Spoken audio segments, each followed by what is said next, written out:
Hey guys, Desolate Magic here, back with another deck. Honestly, unless that last deck looked really good to you, don't build it. I knew it was slow. I know it only wins about 50% of the time.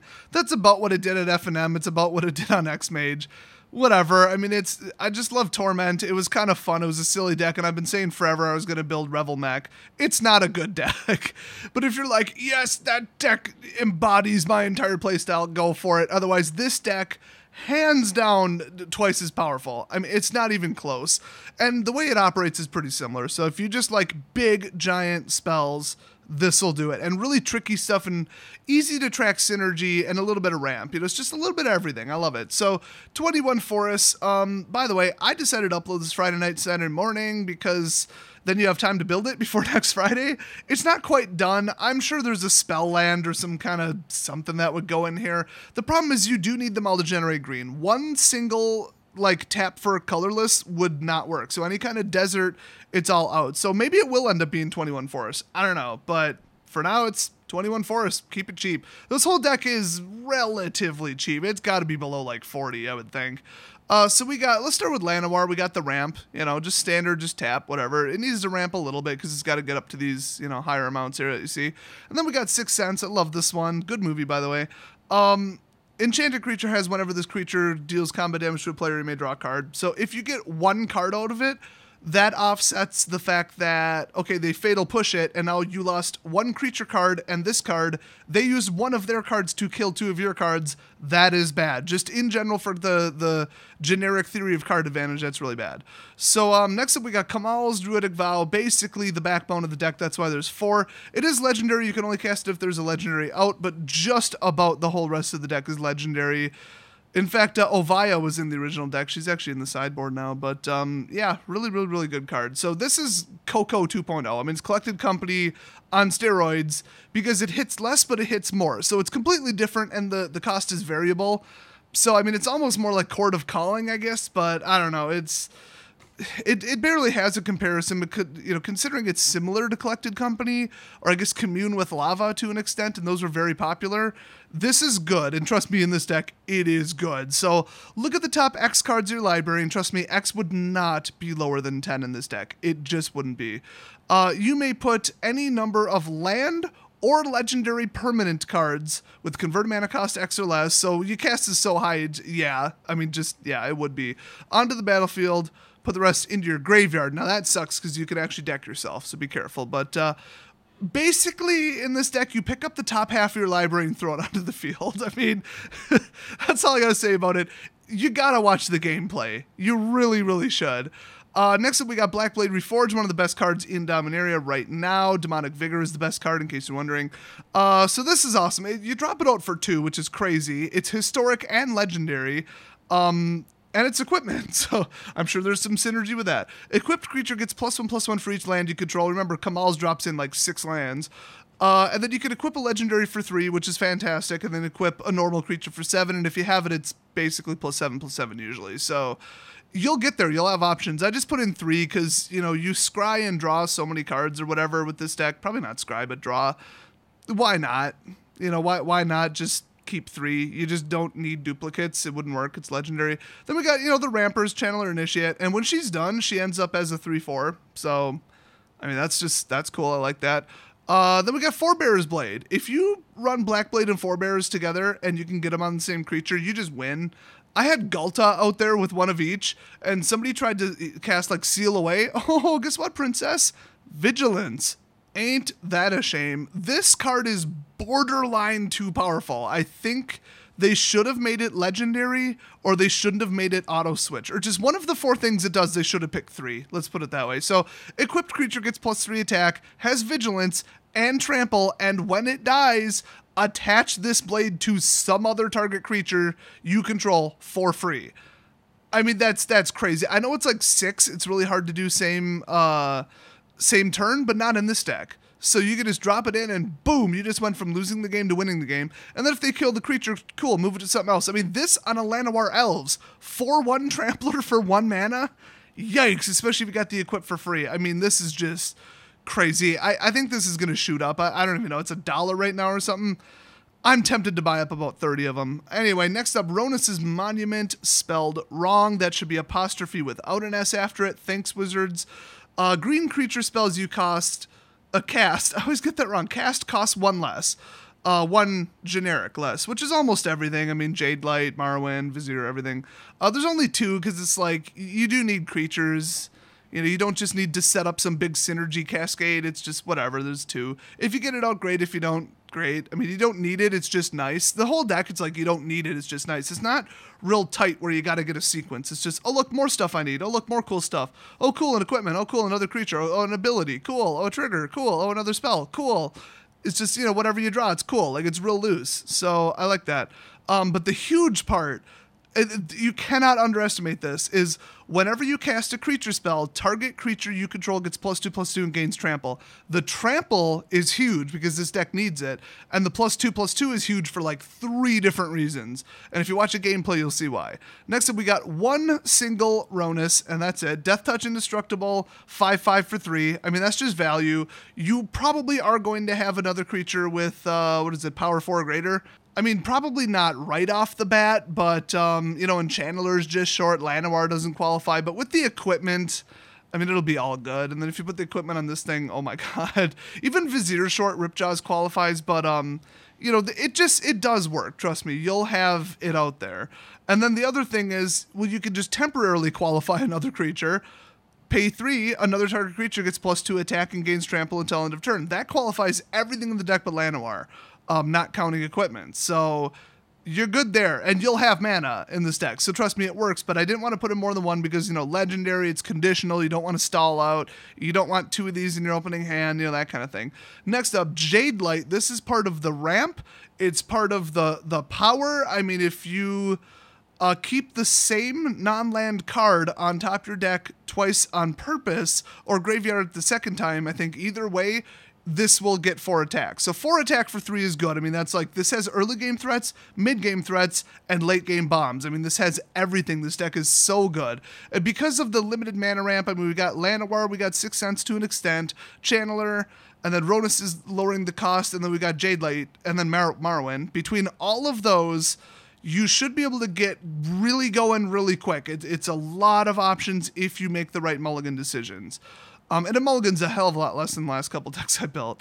So yeah, it's just explore. You don't get any synergy with that, no explore triggers, no bonuses, no recursion, but it doesn't matter. This is all about getting lands if you need them and not getting lands and just getting a giant creature if you don't.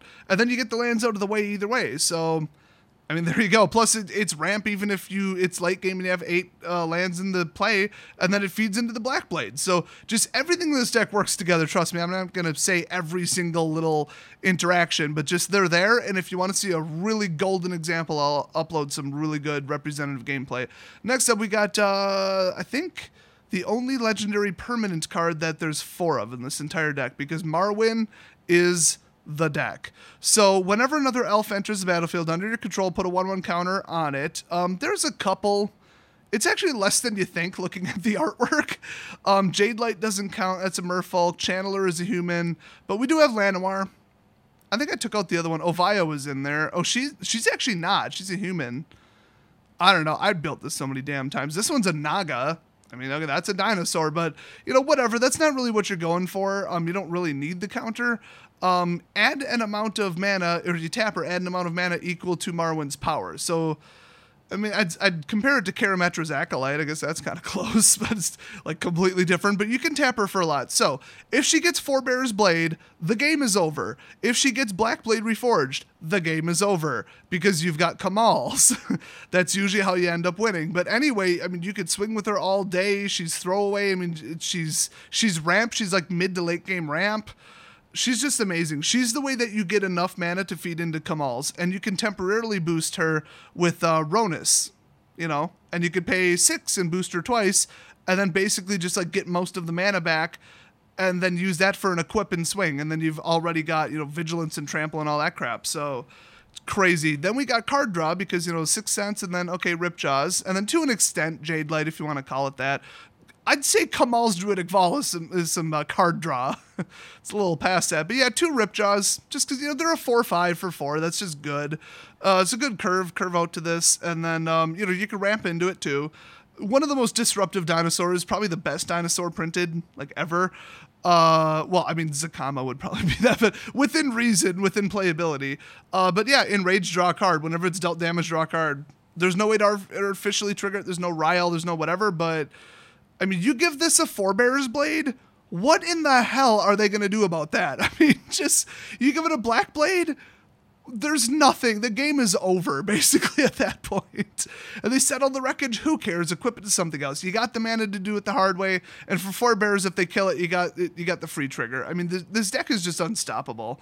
Vizier the Menagerie, love this card. Love it. So you got all that mana, but you can't draw Kamahls. What are you going to spend the mana on?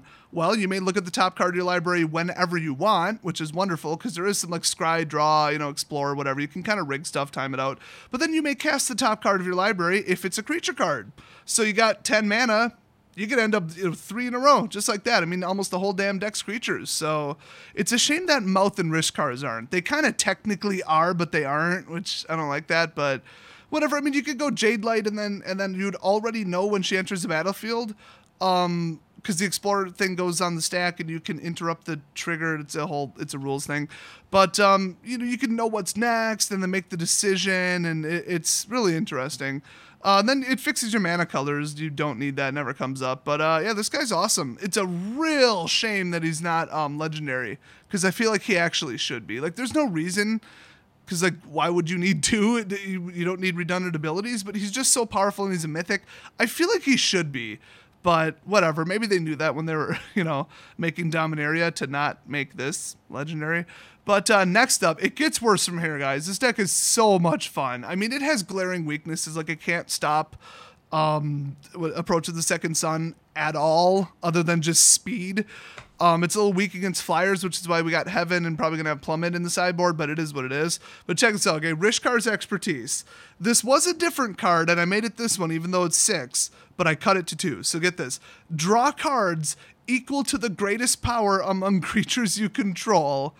Yeah. So that, I mean, with a Blade out, damn. I mean, that's all I gotta say is damn. And also, remember the boost? Remember the boost? Any of these boost cards, Rhonas right there?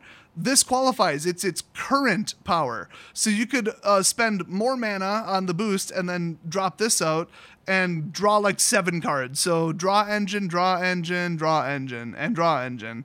With a ramp engine, with a giant creature engine, with like a, oh no, my creature died insurance plan. I mean, this deck's really solid. So also, you may cast a card with converted mana cost 5 or less from your hand without paying the mana cost. So you basically get this for free. And that is a second effect, and you have to resolve the first one first, but you don't have to do it simultaneously, in that you don't have to select the card at the time that this goes onto the stack. So what that means is, okay, you draw 5 cards, and then you pick like one of those 5 and whatever else was in your hand to drop in for free, as long as it's 5 or less. So this is insane. I love this card. There's a damn good reason this is a rare that costs 6 and it's sorcery speed, because it's insane. But I wouldn't put 3 or 4 in because it costs 6. You know, you got to get there. Like, you get all this value out of it, but you got to get to 6. And that's what, like, all this does, is get to 6. Then we got Mouth to Feed. It's classified as a 7 cost because of the new rules, but it's actually a 3 cost, 4 cost split, obviously. And this is why I named the deck Hippos with Swords, because honestly, it usually devolves to that. I don't know. It's some weird magnetism where the swords are attracted to the hippos, or the hippos are attracted to the swords. Almost every game I won with a hippo with a sword in its mouth. I don't know why, so I named the deck that. So you pay 3 sorcery, create a 3/3 green hippo. Great, right? It's a vanilla 3/3 for 3, whatever. But Aftermath, get this, ready for this? You're not ready for this, but I'm going to drop it on you anyway. Draw a card for each creature you control with power 3 or greater. 3, 4, usually 3, 3, even if it can't swing, 3, almost always, 3 if it's holding equipment. Oh, so the whole deck. Okay, so this is like draw 5, this is like draw 5, and this is like draw the whole top half of your damn deck. This is the perfect spell. So I did split it 50% Rishkars, 50% Mouth, or I should say feed. And then we got Ghalta, because, I mean, why not? Like, you're worried about, oh, they're running so much removal, so much, settle the records, this, that, and the other thing, whatever. Why don't I just have a self-contained bomb, something 7 and up? And I thought, well, Ghalta, I mean, that thing's freaking broken. And plus, temporary boosts count once again. So if you were to get a free trigger or a paid trigger to make something bigger, boom, remember, it costs X less to cast, where X is the total power among all creatures you control. And that includes Forebear's Blade, that includes Blackblade, if it's equipped to anything. So there's only 2, because you have to, I mean, it's a dead card in your opening hand, basically. And you don't just dump out, what was it, the 7/7 for 3 or 4 or whatever, where it kind of cheats this in or whatever. But it's just a 12/12 trampler. And then if you want to give it a sword, great, but you don't need to. You just, here, drop this in, self-contained 12/12 trample 24/7. So that's the deck. Heaven, Plummet, Oviya, they're in the sideboard. Oviya is kind of cool. I like her. She's a legendary creature. She's a 1/2 for 1. So if they've got a lot of removal, take out something expensive, maybe Ripjaw, maybe Rishkars, maybe Ghalta, I mean, just whatever. And then just like throw 4 of these in, because it's a 1-drop. It's a 1/2 for 1. That's already pretty good. It's legendary. That's huge. So you can give it a blade for cheaper.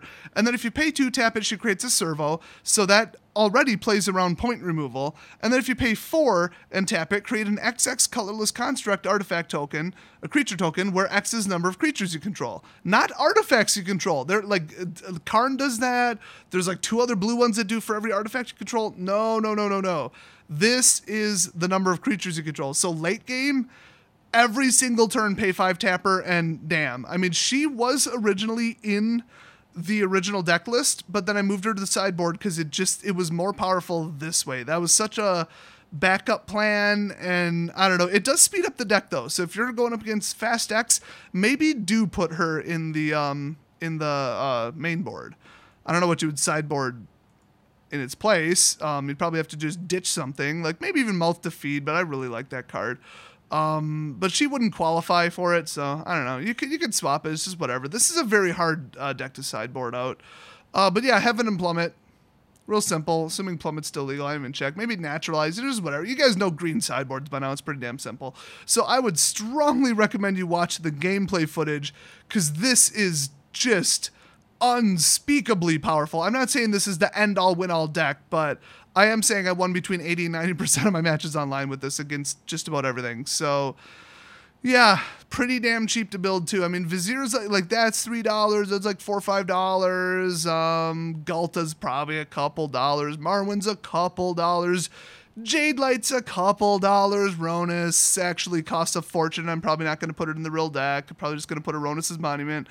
Forebear's Blade is like $1.50. Blackblade like $1.50. Kamahl's probably like $2. So I mean, it's all kind of like not insignificant, but it probably adds up to $30-$40. I mean, that's pretty damn reasonable considering you could take all the money you would have spent on dual lands and just spend them on all this crap. So, Llanowars, you can find them anywhere. So, well, even Chandler's like $2 now, I think. I don't know. I haven't checked because a lot of these cards were expensive. I'm just not sure if they're still expensive. I would think they are. But yeah, a lot of hard to get cards. You might have to order this one online. Your LGS probably wouldn't have really any of these in stock at this point. But yeah, check out this deck. It is a riot. And I'm probably going to be streaming like just winning 10 games in a row with this, because that's funny to me, until you guys start stream sniping with my Splosions deck, which would just wreck the living tits off of this deck. And when it devolves into that, it's actually twice as funny. So watch for that. Hit the notification bell thingy if you want to catch my live streams, because I tend to not schedule them. I'm just like, let's stream. So you'll want to get the notification. Otherwise, don't. I mean, upload like 2 videos a night. You really want to get those notifications.